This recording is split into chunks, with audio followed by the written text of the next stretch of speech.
Welcome to today's vlog, where I will be discussing the safe application of hot and ice cold packs in physiotherapy. When it comes to applying hot and ice cold packs, it's essential to understand their benefits and proper usage to achieve optimal results, as well as ensuring the patient is safe, consenting and comfortable. Let's start with the application of hot packs.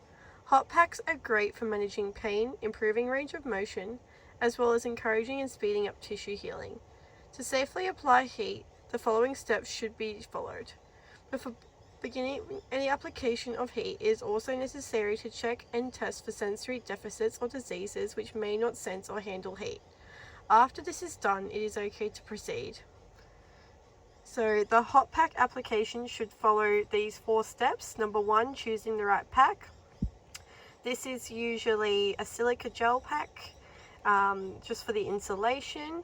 The water is heated to 75 to 80 degrees and then it's placed in one of these silica packs. Always double checking the temperatures. Heat that touches the skin at over 45 degrees can cause serious burns.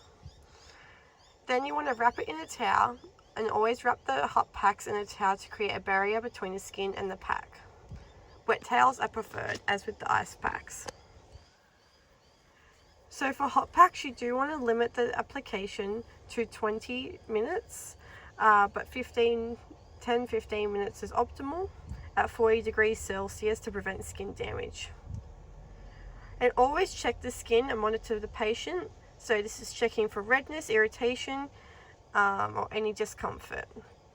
It's recommended to not allow the patient to lay on top of pack, as this limits monitoring. And it's also important to make sure that the patient isn't enduring more pain than they can tolerate.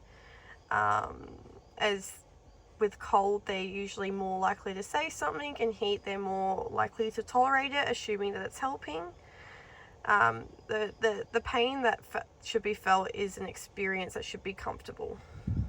So, as with everything, always gain consent and double check and ask if the patient has any questions.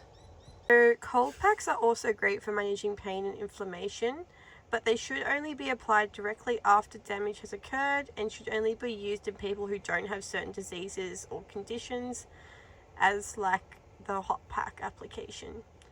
So the steps to apply a cold pack are as follows. The method that we are usually putting it in is in crushed ice in a plastic bag. So this is wrapping it in a wet towel, so it's not directly on the skin, but just putting crushed ice in a plastic bag. Optimal temperature for this one is around 10 degrees. There are 2 other options which are commonly used, such as ice immersion or ice massage, which is just immersing your feet or hands in an ice bath, or just using a popsicle stick to rub on around the area. Same principles generally apply for all methods of application. So the duration is usually for about 5 to 15 minutes to avoid any damage, and as with the hot pack, it's really important to check skin and ask patient for numbness, tingling or excessive redness. Just asking for consent, explaining everything, including risks, benefits and the procedure. So consent as well as asking if the patient has any questions are both really important.